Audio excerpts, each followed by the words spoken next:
नमस्कार, मी ऋषाली यादव सारंग. बुलेटिनच्या सुरुवातीला महत्त्वाची बातमी. विधानसभेतील पराभवानंतर महाविकास आघाडीमध्ये वादाच्या ठिणग्या पडलेल्या आहेत. जागा वाटपाच्या घोळामुळे विधानसभेला फटका बसला असं वडेट्टीवार यांनी म्हटलंय. जागा वाटपात घोळ सुरू ठेवणं हे षडयंत्र होतं का, असा सवाल देखील विजय वडेट्टीवार यांनी उपस्थित केलाय. नाना पटोले आणि संजय राऊतांचं नाव घेत वडेट्टीवारांनी निशाणा साधलेला आहे. तर पवार गटाच्या बैठकीमध्ये अमोल कोल्हेंनी ठाकरे गट आणि काँग्रेसवर निशाणा साधलाय. पराभवानंतर काँग्रेसची पाठ मोडलेलीच आहे, तर ठाकरे गट झोपेतच असल्याचं अमोल कोल्हेंनी म्हटलंय. वाटप करताना उशीर झाला, त्याच्यामुळे विधानसभेत फटका बसला असं वाटतंय का?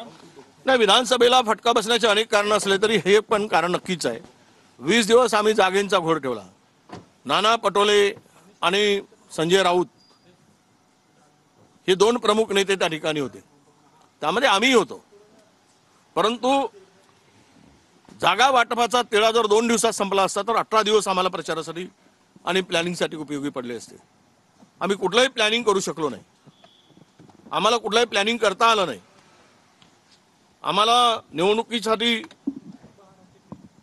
तीनही पक्षाला संयुक्त कार्यक्रम आखता आला नाही. हे अनेक कारणं झाली. त्यामुळं मला वाटतं हे एक मुख्य कारण आहे की जागा वाटपांचा घोळ आणि घालवलेला वेळ याचाही फटका नक्की बसलेला आहे.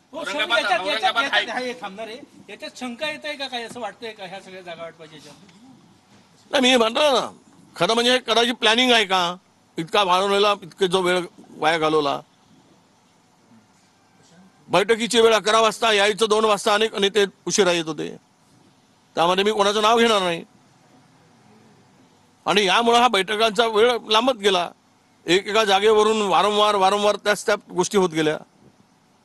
कदाचित महाराष्ट्रामध्ये ही जर महाविकास आघाडीची जागेचा घोळ 2 दिवसात संपला असता तर आम्हाला, कारण 20 दिवस या जागा वाटपामध्ये आमचे पूर्ण गेले, तर आम्हाला त्याचा नक्की फायदा झाला असता.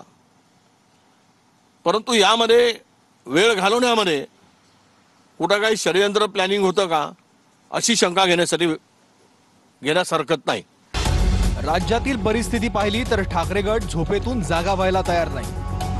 काँग्रेसची मोडलेली पाठ सरळ व्हायला तयार नाही. आपल्याकडे लढणारे शरद पवार आहेत. आता आपल्याला लढायला संधी आहे. सध्या विरोधी पक्षात मोठी जागा शिल्लक आहे, त्यामुळे बचेंगे तो और भी लढेंगे. माननीय शरद पवार साहेब असतील, जयंतराव पाटील असतील, आम्ही सगळे असू शिवसेनेचे, शेवटच्या अर्ज भरण्याच्या शेवटच्या दिवसापर्यंत जागा वाटप संपलेलं नव्हतं, हे सत्य. कोणत्याही अलायन्समध्ये किंवा आघाडीमध्ये जागा वाटप इतक्या विलंबानं झालं तर एक अस्वस्थता पसरते, कार्यकर्त्यांना काम करायला वेळ मिळत नाही. या उलट महायुतीमध्ये साधारण 2 महिन्यापूर्वी जागा वाटप संपलेलं होतं. बाकी त्यांच्या चर्चा वगैरे काही सुरू असतील. तर विजय वडेट्टीवार यांची जी वेदना आहे ती संपूर्ण महाविकास आघाडीची वेदना आहे. चुका झाल्यात आणि त्या स्वीकारल्या पाहिजेत. अनेक ठिकाणी चुकीचं पद्धतीनं सीट शेअरिंग झालं हे आता आम्हाला कळतंय, तेव्हाही आम्ही सांगत होतो. पण आता त्याच्यावर चर्चा करण्यात अर्थ नाही, एवढंच मी सांगेन. नक्कीच वाद सुरू होता. वाद म्हणजे त्या पद्धतीचा वाद नव्हता. काँग्रेसला जास्त जागा हव्या होत्या आणि काँग्रेसला सगळ्यात कमी जागा मिळाल्या, म्हणजे जिंकून आल्या. आम्ही 20 जागा जिंकलो, पण आता त्याच्यामध्ये कशा करता वाद करायचा? जागा वाटपाला विलंब झाला हाच मुद्दा आहे. जागा वाटपाला विलंब झाला आणि त्या जागा वाटपामध्ये मिस्टर वडेट्टीवार सुद्धा होतेच की. विदर्भातल्या काही जागा वडेट्टीवारांनी सोडल्या असत्या काँग्रेस, राष्ट्रवादी किंवा शिवसेनेला, तर फार बरं झालं असतं. ज्या जागा ते हरलेल्या आहेत आत्ता या क्षणी, काही लोकांना वाटत होतं की आता फक्त आम्हीच जिंकू, आम्हाला जास्त जागा मिळायला पाहिजेत, देशातलं वातावरण बदललं आहे वगैरे वगैरे वगैरे. पण आमचं असं म्हणणं होतं आपण एकत्र काळजीपूर्वक लढलं पाहिजे. समोर आव्हान मोठं आहे.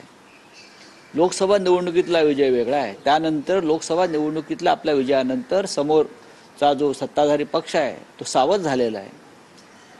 त्याच्यामुळे आपल्याला जागा वाटपामध्ये आमचं तुमचं न करता एकत्रित आपण जागा लढू आणि याला सगळेच जबाबदार आहेत. याला सगळेच जबाबदार आहेत. महाराष्ट्रातल्या गोष्टी घ्या. आता अगदी सांगायचं तर कोल्हापूर उत्तरची जागा आम्ही फार आग्रहानं मागत होतो, जो शिवसेनेनं 6 वेळा जिंकलेली जागा आहे. ती जागा जर आमच्याकडे आली असती तर आम्ही नक्की जिंकलो असतो. अशा अनेक जागा आहेत.